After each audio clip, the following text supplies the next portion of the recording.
This British reality TV show is absolutely unhinged. You throw it in, I'm never speak to you again. Done now! Hello, you gorgeous donuts. Today we are going to be talking about Britain's most wildest reality TV show that has ever aired. My Big Fat Gypsy Wedding. What a name. Now you might be thinking, Cam, what's this show about? Well, let me tell you. This show documents the extravagant lives of British traveller families. And as you can tell by the title of the show, it's mostly centred around a wedding in every episode. And every single clip that I have seen from this show is an absolute roller coaster. The episode that we will be focusing in on today is regarded as one of the most insane My Big Fat Gypsy Wedding episodes. Articles and everything have been written about this episode, so let's just get into it. The episode starts off with an introduction to Cheyenne, who is a 15-year-old girl who is about to get married. I always said I wanted to get married. I'd be a good wife, I'd clean, I'd make sure everything's like in place for my husband. That is absolutely outrageous. Like, she's only 15 and she's like, yeah, right, just trying to get that A-grade, live-at-home wife lifestyle. I want the pink Range Rover, I want the juicy couture tracksuit, I want the little dog. What, you think I'm gonna be a holiday rep in Magaluf? Piss off. I know what I want. That is wild, because I feel like most people at like 25 still have no idea how their life's gonna pan out. She's like, I know exactly what I want. We then find out how Cheyenne met the love of her life. 18 months ago, Cheyenne was on the lookout for a husband, but at a friend's wedding reception, she was grabbed by a fellow party guest. Sorry, what? Did you say grabbed? That's a nice way of putting it. Right, that's what I did with my girlfriend, guys. I saw her, I was like, fucking come here. You're mine. Nobody can talk to her. Nobody with a penis is allowed next to this one. I've grabbed her. This one's mine. Oh no, wait, he actually is grabbing her. Right, I think it's time for you to let It's go. time for her to give me a kiss, so... Where you going? Oh, right, this is... Okay, that is a little bit, what's the answer? A bit creepy. Okay, not too sure on that Riz technique, sir. Also not too sure on the pink vest. Is this really gonna be the guy that she marries? I feel like this is the guy in the club you run away from and tell all your friends to, like, hide you from. He was trying to get a kiss off me, and it's called grabbing, really. It's not nice at all, but... Some people meet on Tinder. Some people meet in a nightclub. Some people meet by getting grabbed and telling them to get the fuck off us. And then you just fall in love. They're all fairy tales in the end, though, aren't they? I wouldn't retell that story. Like, what are you going to tell people when they ask how you met? You wouldn't let go of us. And I was like, well, guess this is the guy for me then. The controversial courtship technique practiced by some Irish travellers may not have been to Cheyenne's liking. Sorry, did the narrator just say the controversial courtship technique? Why does that sound like you're reading it out in court? Like, just say it for what it is. It's a little bit fucking weird, mate. Right? It's not a controversial take. I'm pretty sure everybody would be like, yeah, that's pretty bad. If there is somebody out there that is like, yeah, that's actually the way to do it. Little bit of a red flag. Did none of the producers say anything? Like, when they're filming this, are they like, yeah, this is fine? Is there no one there that can help? I imagine the producers just behind the camera like, oh, okay. The old Jeffrey Dahmer technique. Oh, kinda love it. There's a gap in his fridge with Cheyenne's name on it. Cheyenne then does like an interview to the camera and she kind of downplays the whole incident, saying it got took out of context and it's actually not that bad. Because they don't want to be called a failure. Like, if they don't get like a number or a kiss, then obviously they're going to try and take it a bit back. Because poor boy wants to go back and say to his friends, look, I didn't get anything. I'm a bit of a failure, you know? I mean, like, if that's your friendship group, where, like, you're going out and you're trying to get something from any lass that you see, that's a little bit sad. Like, I don't feel like you need to put any weight on their opinion at all. It's just kind of sad. And them lads are like, we're going out on the pull. We're going to gan to Bijou. We're going to get 3 triple vodkas and I'm going to kiss everyone I see. Then I'm going to take her home and get her a kebab. She's going to be shitting rusty water in the morning because of the kebab, guys. Nothing. No other controversial courtship technique. Thank you very much. Cheyenne then says that that incident was actually one of the best things that's ever happened in her life, which is quite controversial because if that is one of the best moments of your life, I would hate to see one of the worst. We're setting the bar pretty low here. At least it's only up, though. Cheyenne then agrees to marry this guy that grabbed her, and we find out he is also a traveller boy. He is 17 and he's called John. I had a few drinks on me that night, and obviously I grabbed her. Love at first sight. Also, have you realised, like, before he's even married her, he's got her name, like, tattooed in huge letters on his chest? I mean, that is commitment, right? That is a man that is not going to leave you at the altar, okay? He's literally got your name tattooed on his pectoral muscle. You're his. He's grabbed you. Oh, so I've just did a little bit of research, right? Because I just wanted to make sure that I wasn't actually being a bit, like, insensitive here somehow. And apparently grabbing is a controversial ritual practiced by some Irish traveller men as a way of expressing their affection. They grab the girls in hopes to stake a romantic claim claim. So it is actually a technique. Okay, I thought the narrator was taking the piss. This is actually a thing. Okay, right, I just wanted to make sure, because I was thinking, like, how have they actually filmed this? But if this is part of their culture, then obviously they don't really want to offend them by saying, no, you can't do that on camera. Both of them then go to the local park to discuss how they want their lives to go together. How many children would you like to have? 10 or 11. What? 10 or 11? Jesus! Are you pushing them out yourself? Are you taking like half the load? 11! Christ! You could play in the Premier League as a family. Down there's gonna be like a yo sushi counter. They're just gonna keep coming in and out, in and out. Jesus, 11! Gonna need to stock up on some ice, love. Honestly, that's gonna be wrecking. Fair play to you though. If you can do that, then you are up there with like, that's like Hall of Fame numbers. You're up there with the best, like Haaland, Shearer. Unbelievable. 10 and 11, you're serious? Yeah. Why so many? It'd be pretty lonely if you never, wouldn't it? I think it's the best way to be honest. I feel like if you have like one child or like two children, then I think that defeats the question of loneliness, because you're always with them. 11? Christ, you will never be lonely again. You will be the opposite of lonely. How can you even have a house that big? Say all of them share. That's like a 6-bedroom house. That's unbelievable. Now, we are only 3 minutes into the episode, but I feel like I need to give just a slight trigger warning for what's to come next. John has made like a few remarks about how he doesn't like Cheyenne's pets, the 2 dogs, and he decides to do something which, when I watched this for the first time, I was genuinely like infuriated. Like, I was genuinely shocked that they actually, not only did he do it, but they filmed this and left this in the video. Because it doesn't like it. It does. Darling, you throw it in, I'll Ready? never speak to you again. Darling, no!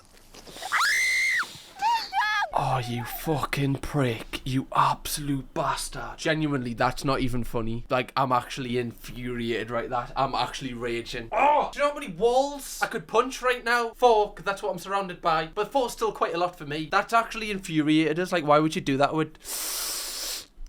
Like, why? What do you get out of doing that? You've chucked a dog in the water. Like, nobody's laughing. Genuinely, nobody finds this funny. You've done it because it's like this power trip that you have. Like, this dog probably loves you. This dog couldn't do enough for you. This dog... Oh! I'm actually lost for words at what I just watched. You'll be happy to know that the dog is actually okay. It returns out of the water holding a big, massive stick. Can you imagine what's going through that little dog's head, though? It's like, God, my new stepdad's a little bit of an arsehole, isn't he? We're not there yet. You can't chuck us in the river. Like, we haven't formed that bond. Also, right, if somebody that I hadn't married yet, like somebody I was just dating, even the reaction of Cheyenne is kind of odd. Like, I think she's angry, but then I'm kind of like, well, why don't you just leave this guy? So evil, that really was. Look what you've done to me, dog, John. What's wrong with you? Bro, that guy genuinely, like, the fact he's just laughing, that man is evil. That man feels no remorse for what he did there. We then get introduced to John's family, the McFadgens.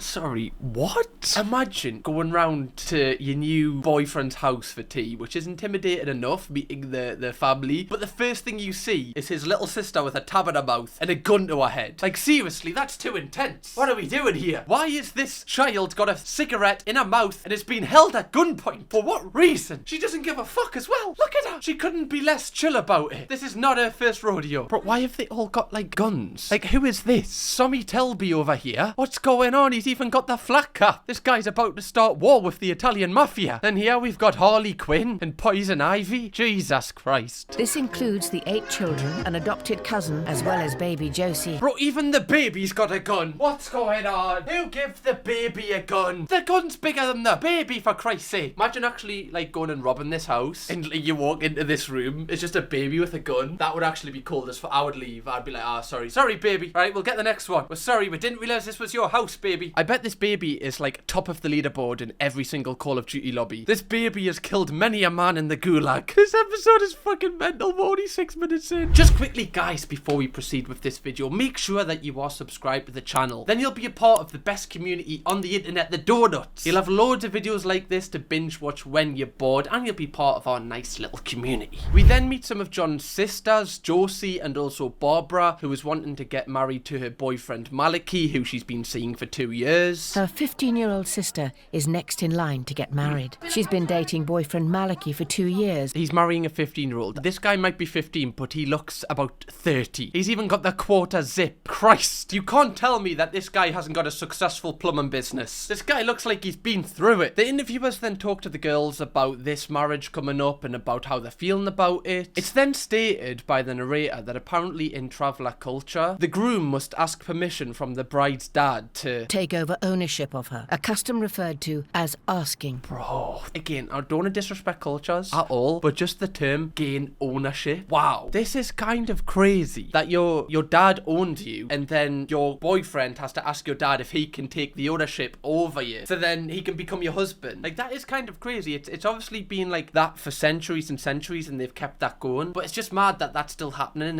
in like the modern world. Like, I can't lie, it would be nerve-wracking in general to like ask for permission to propose to your girlfriend, like, because I know a lot of people do that anyway. Just, you know, it's kind of like a nice gesture kind of thing. But not only to marry someone's daughter, but to take ownership from the dad. The stress. Oh my God, the amount of zits that would come out on my face the week leading up to that, I would be gone. There'd be no point in marrying us, I'd be ugly. I have ownership of a hamster, and even that gets stressful. And all it does is shit and sleep. Oh no, it actually died, to be fair.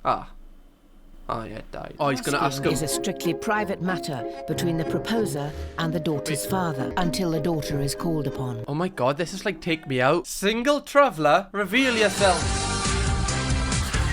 Good enough, yeah? What do you want?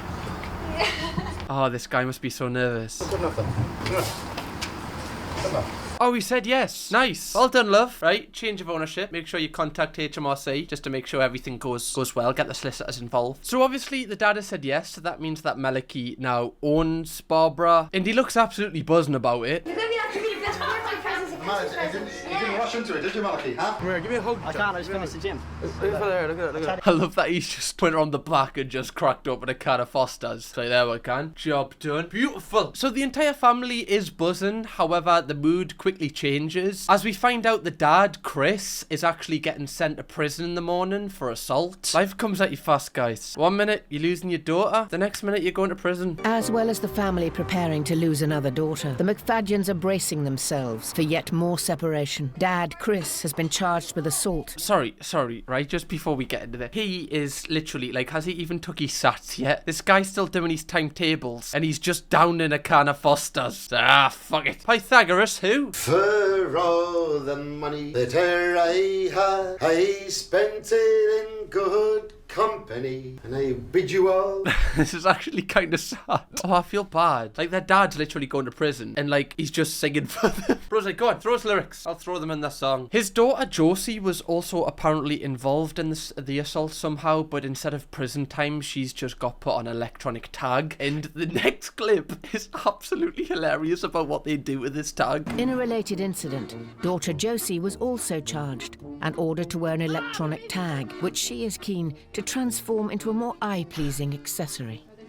Bro, let me have a look at this. Oh my God, that is cold. I'm sorry, that is excellent. Imagine getting put on tag and you vajazzle it. Oh, that's just hilarious. Like, you don't need to get it checked or get it took off. Like, imagine the officer that takes that off. He's gonna frame that. He's gonna sell that on eBay. Are you joking? What happens to the next one that gets this? What happens if it's like a hardened criminal, like the hardest guy in the estate, and he gets a tag that's vajazzled? That's gonna get him hit. I mean, at least she's not causing ructions on the street, right? She's using her curfew well. The show then cuts back to Cheyenne, who is organising her entire wedding by herself. Now, normally in traveller culture, the wedding is organised by both the bride and her mother, but we find out why she's just doing it by herself. Traveller weddings are usually organised by the bride and her mother, but after a lengthy battle with cancer, Cheyenne's mum has recently passed away. Oh, no.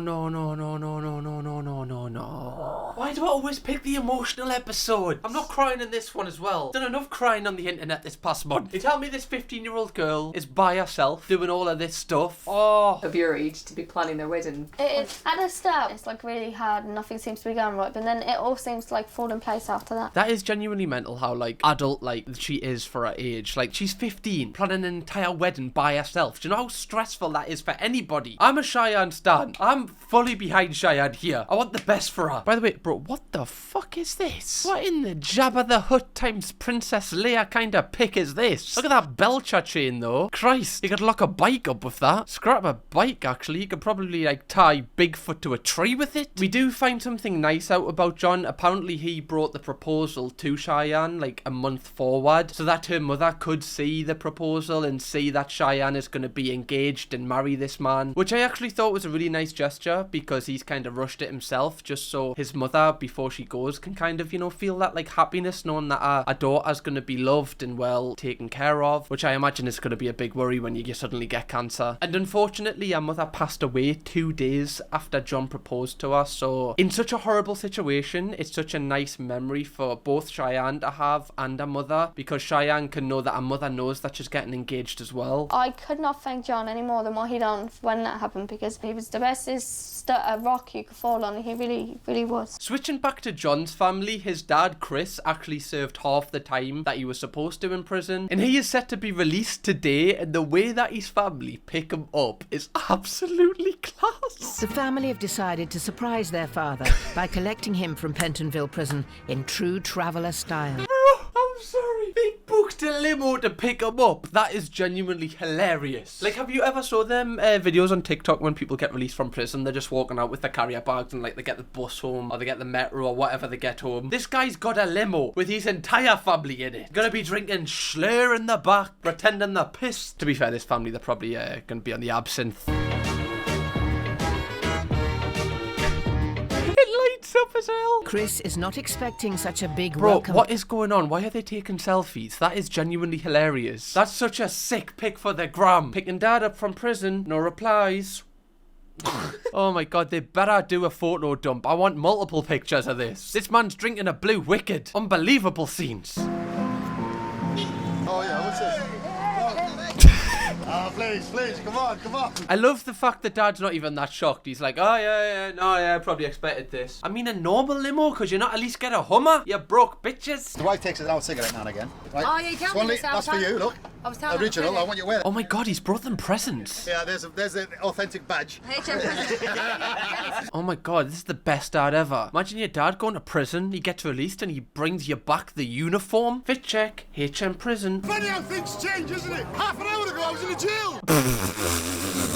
Oh my god, this family are mental. They're absolutely mental. Cheyenne then goes to the wedding shop by herself to plan further for the wedding. And the way that the person who works there speaks to her makes us furious. What colour is he wearing? Is he wearing a specific colour suit? I think it's grey and pink. I'm not too sure. You think? I think. It's not down to me. Oi, less of the condescending tone, love. Okay, she's lost her bloody mother. She's doing this all by herself. We'll have less of the jib from you. You think? Yes, we do bloody think. Tosspot. In the next part of the show, John and his dad speak about the differences between men and women in traveller culture, and it is quite interesting just to hear like their opinions on this. How are you going to marry a woman that someone else has had the first of? That's never going to happen. How are you going to lay with your wife and tell her that it's all lovely and be soulmates and then come across a fella who was there before you? That's such like an alpha bro podcast here. I'm all about, you know, respecting the culture and respecting what traveller culture stands for, but that's just kind of hypocritical. Like, if you're saying how are you going to marry someone when someone's had it go on them before you, can't you say that about yourself? If you shag someone, that's the exact same thing. Surely the girls are allowed to think that as well. They don't want to marry you because you've shagged like 10 people. Like, it should go both ways, right? That's such a weird take. But then I guess it works with traveller culture because it's a lot more like ownership. So then they kind of like, rather than seeing them as an actual woman, they see them as more of like an object, as more of like they hold a place in their lives. So they're probably wanting to try and just pick someone that fits the perfect model to them. But like Cheyenne here is not getting talked about like an actual person, she's just getting talked about like an object. Moving on, Cheyenne has now turned 16, which means she can now legally be married, and she goes to the wedding shop to pick up a dress. However, John actually agrees to take up a boxing match like 3 days before the wedding. I begged him not to do it, but when it comes to a fight, and John will not take it down if it was the day of his wedding, so...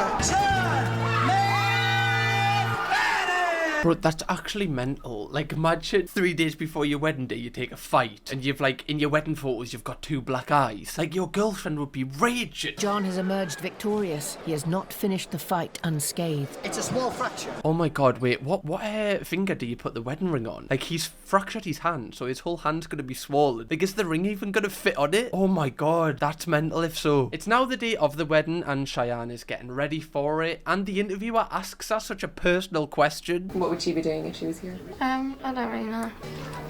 Have you seriously just asked her about what her mum would be doing if she was here right now when she's getting her makeup on? Not only her makeup, her wedding makeup. Ask them questions before. Do you want her to have some black eyes as well? Christ, love. Get your interviewing technique sorted. Try to ruin this woman's day before it started. She's gonna be walking down the aisle looking like Heath Ledger in that Batman movie. She's just walking down like, hit me, hit me. And know I've been critical in this episode of John because of what he did to Cheyenne's dog right at the start. That was like our first impression of him. But as the episode goes on, he actually does seem like he's going to be a really caring husband for her. She's only just turned 16 and she ain't got mummy on the biggest day of her life, really, you know what I mean? And that's when you need her most. So I can't even imagine how bad it is for her. But... like, even the fact this is a really stressful day for him as well, and he's just still considering like how she will be feeling and like what the emotions she's going through, and that how he can fix that at the end by going to the grave. Like, it just shows that he's got like compassion about him, and hopefully he takes that into the relationship. John then arrives obviously first at the church, and the amount of people that have come to witness this wedding is crazy. There's more people here than go to watch Sunderland play. Are you alright? Yeah, I'm alright, yeah, not too bad. I'm a little bit nervous, yeah. And unfortunately, the Rolls Royce that was meant to take Cheyenne from her house to the church has apparently been banged up before the wedding, and it hasn't turned up. Apparently it's been like smashed to bits. The car, it reckons it's had a smash up. Can someone ring like the church and let them know? This girl literally has no luck, like zero luck. I love how like unfazed she is. Nothing can like break this woman. She's like, yeah, can someone just like ring the church, just let them know we'll be like 30 minutes late, just tell them I'll turn up when I want. I'm the main attraction here. But simultaneously, like, I imagine if you're John, you're gonna be like shitting yourself. Like, you're gonna be thinking, Christ, like what, she's like an hour and a half late, an hour late, she's not turning up, all these people are here and she hasn't turned up. John has now been waiting for his bride for an hour and a half. It looks like she stopped me up, but you know, if she stopped me up, I'm gonna stay here until next week if I have to. I ain't going. See, I'd be the same. Like, I'd be so stubborn that I'd just wait there, right, for a week. Even if it was like, I don't know, let's say 10 days passes, I'd be like, any time now. I guess the buses have been running a bit late lately. Keep that holy water full, priest. It's coming. Cheyenne then turns up 2 hours late to the wedding. She actually gets the same car that the bridesmaids got because the Rolls Royce isn't going to turn up. Please, can you get all these people out my face? Are these reporters taking the piss? Get out the way! It's a bloody wedding! They're acting like she's bloody Cheryl Cole. Cheryl Cole? Really, that's the reference I would use? Out of everyone? Am I a 50-year-old woman? Why did I use Cheryl Cole? Why are the reporters like blocking the way? I would spear them. I'd be like Shawn Michaels.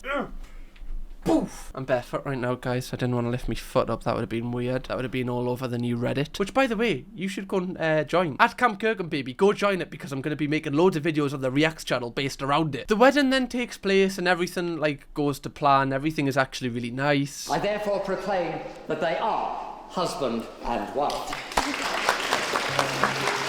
Somehow the grab worked. How did he go from grabbing her and her being like scared for her life to them walking down the altar together? I will never know. This pipeline is mental. Now the episode does in fact end here, and I wanted to do a little bit of research into like how they're doing now because this episode was so huge at the time. And then I came across an article which was literally just titled Jail Term. John McFadden and Cheyenne Piggley first featured on Big Fat Gypsy Wedding when she was just 14 years old. They later got engaged, but 2 days later Cheyenne revealed that her mother had tragically died of cancer. And then it says here, in 2018, CCTV footage showing McFadden and his brother threatening to snatch a toddler from his mum shocked the country. What? Sorry, I know like when he threw that dog into the water, I thought, oh, he seems a little bit evil, but I didn't catch him for a toddler snatcher. Oh, I'm usually good at spotting those as well. McFadden was filmed grabbing the terrified mother's arm saying, "Give me your rings, I'm going to hurt your child," and take him away. Oh, that's nice. Seems like a nice guy. Type of guy you'd want to marry young. Somehow Amanda Holden comes into this as she was like the neighbour of this person. Bet she would have given him the red X on Britain's Got Talent. No golden buzzer for him anymore. Apparently John got 2 years and 8 months in jail, but apparently in 2019 he got released from prison. And it says here he was caught flaunting his luxury shed pub. Let's have a little look.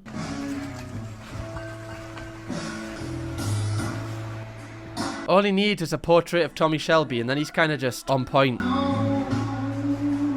That is fucking beautiful. I won't lie. Shame about the toddler snatching. Bit of a red flag, bit of an ick. But it says it's believed that he and Cheyenne are still together with 2 young daughters. So, I guess it ended great. I guess they're still together. They're still happy. This episode was absolutely mental. Possibly the wildest TV show we've ever done. If you want to see me break down another wild British TV show, click right here because it's absolutely mental. I can't believe the things that happened in this video. Or if you'd like a more light-hearted video, go and watch a video on my Reacts channel right now. Camp Kirkham, baby!